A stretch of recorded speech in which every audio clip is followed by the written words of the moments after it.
So we made it to this pretty cool attraction in the middle of the desert. It's the Hand of the Desert, or the Mono del Desierto. I'm telling you this now because it is so windy outside that you are not gonna be able to hear a thing once I step outside this van. Let's go check it out.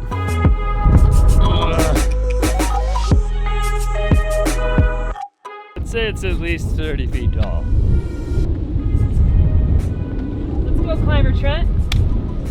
Come on, V10, let's see your skills. It's like polished right here from people trying to climb it. If I had my climbing shoes out, I could totally do it. Convenient excuse.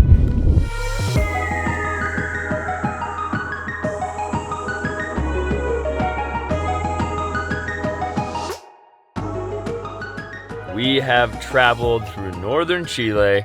We're actually in a town called San Pedro de Atacama. This is an absolutely magical place. It's a tiny little town in the middle of the desert. It's actually pretty high in elevation, but it's way more touristy than we thought it was going to be, even though the city isn't like super developed. It's Utah. It's basically Utah. We are gonna go into town and supposedly, if you guys remember from our series through Mexico, Panio was an amazing French bakery in San Miguel de Allende. There's supposed to be an amazing French bakery here. Good morning, guys. We just woke up super excited for some French pastries. So even though we're in this like amazing, iconic, incredible destination in the middle of Chile, we're going to get some French pastries this morning.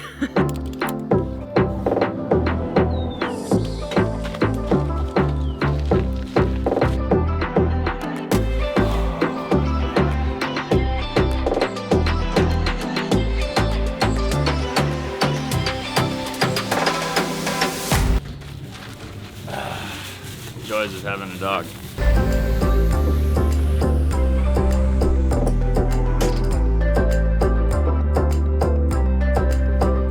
So it doesn't look like they have the actual pastries that we've been craving since Mexico, but it is an authentic looking French bakery. So when in Rome or Chile in a French bakery, we're gonna get some treats.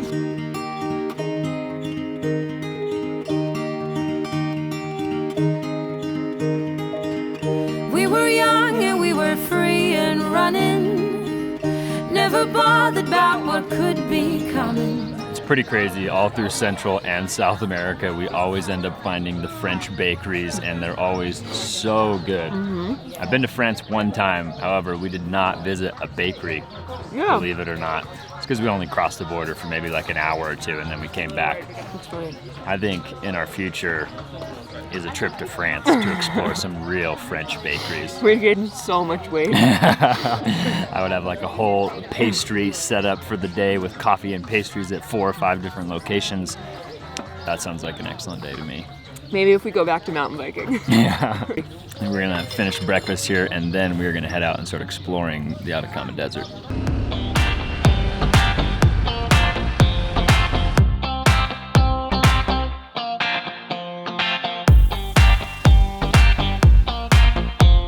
Breakfast was delicious. We headed back to the van, grabbed our motorcycle, and took off to go explore this beautiful desert. We had just left town, and we're driving through some of these crazy dirt roads to go see some of the amazing ruins around here, and all of a sudden, the backpack with all of our camera equipment in the basket on the back of the motorcycle fell off. So it popped off the back of the motorcycle, bounced a few times on the dirt road, definitely freaked us out. So we pull over immediately, grab the backpack, make sure everything's okay.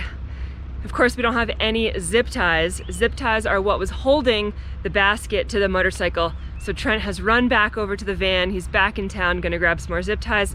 Hopefully, we're able to easily secure it back to the motorcycle, and we will be on our way again shortly. So when I initially installed the crate, I put on these zip ties. They're not super beefy, but I put like 7 or 8 of them. I tightened them all down as much as I could. Now, I got this big beefy guy. Just look at the size difference. I'm gonna put some more of these small ones around the perimeter for some extra stabilization.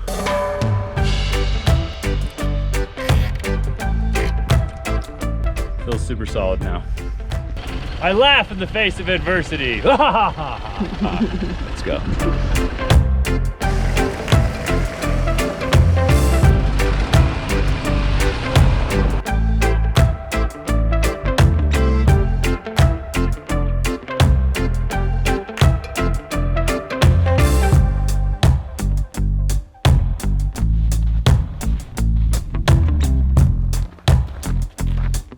We made it to the Tebenique Lagoon in the Salar de Atacama, an incredible desert, super high up in the Andean mountains. It's like this crazy plateau at really high elevation. We're so close to the sun. I mean, I'm not usually a sunburner and I'm burnt. I'm getting flash fried, I can tell. But we're up here, and what's crazy about this place is that it's basically the remnants of what the earth used to be before it was inhabited by like animals and humans 38 million years ago. It's pretty crazy. You can actually look it up. The Atacama Desert in Chile is actually the driest desert in the world. Ironically enough, it rained a little bit last night, so that was kind of cool, but it's super crazy. We rode the moto all the way out here. We're literally in the middle of nowhere. There's like not even sound. It's literally just absolutely quiet. Yeah, it's crazy. These extremophile organisms thrived in these harsh conditions and produced oxygen as a subproduct of their metabolic activity, which created the conditions for other living organisms to live. These extreme environmental conditions are still present in a few remote parts of the world, like the Andean highlands, and allows us to gather crucial information on the origin of life, making this desert a unique place for the study of astrobiology. Insane. It's crazy to think that there's probably some place like this on another planet where there's these little microorganisms that are producing oxygen and minerals, and maybe in 38 million years there'll be some people walking around on that planet. Yeah, it's true.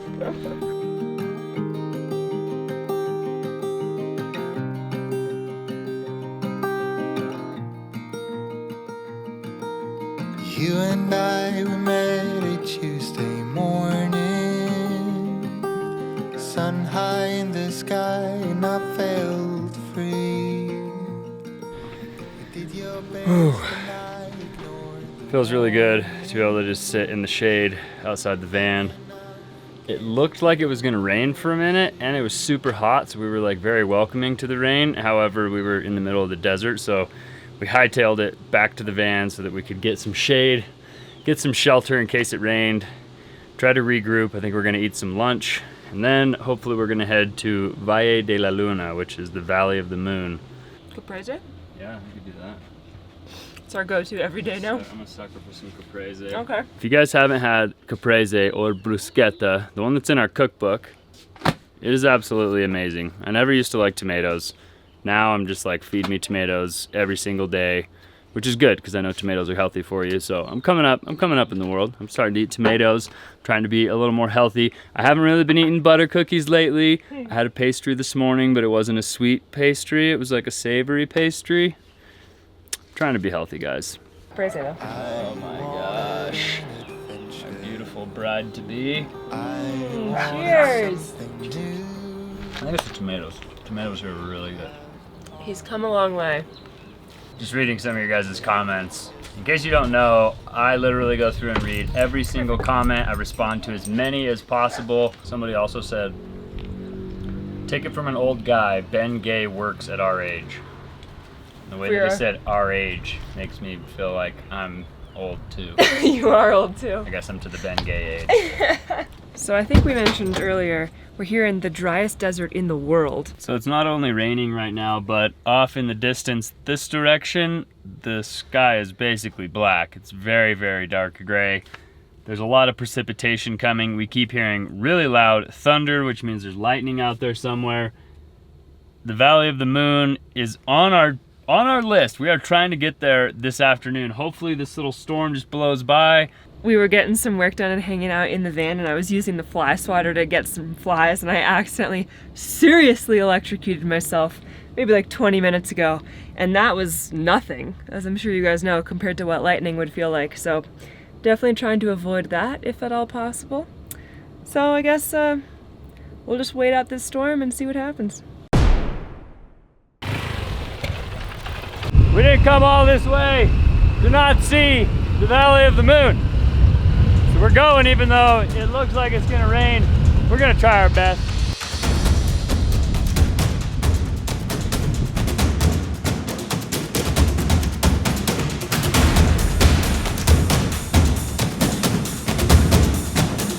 All right, guys. So there is a national park or a little area that you have to pay to get into called Valle de la Luna, which is the Valley of the Moon. And this is basically it here behind us, but this is like the bird's eye view. It's absolutely breathtaking. We can feel raindrops and the clouds are definitely coming in, so I know it's about to rain, but I'm so glad we made it here before the storm. It's gorgeous. And we're trying really hard to get this footage for you. We don't even know if you can hear us because of how windy it is. I was about to launch the drone. The winds picked up. It started dumping rain. Probably don't even look wet, but as soon as we got on the bike, it was like super gnarly. We couldn't even get the GoPro out to film it. So we came back to camp. We're gonna load up the motorcycle. I think that there's a big storm rolling in, so we're getting ready to button down the hatches. We got the moonshade taken down, got the bike loaded up. It is still looking rather precarious. The sky is just...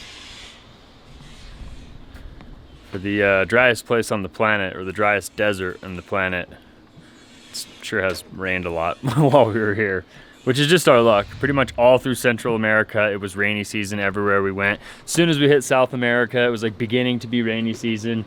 My life has just been rainy season for like a year plus. But it's not even rainy season here. And it's the driest desert in the world. So the girl Cassie that was traveling solo in the Volkswagen bus, she was actually here last night, but she left this morning. She's headed to Argentina. But our friends Elliot and Sol in the other Volkswagen bus are actually over here chilling in the same camp spot. So today has been a lot of time in the sun, pretty stressful ending. I think we're gonna grab a beer and hang out with Elliot and Sol for a little bit.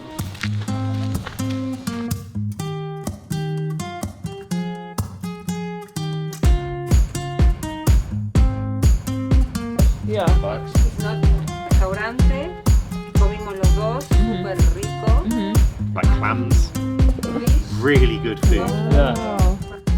Well, it was nice to kick back, have a beer with some friends on the road. Now we are actually gonna head into town and get some food because one, there's not a good grocery store in town. Two, all we have is broccoli and mushrooms. And I'm not trying to... we love. We love, but I'm not trying to make a whole meal out of broccoli and mushrooms. Okay, I found a place. It's a 6-minute walk. It's pizza. You gonna be okay with that? Of course.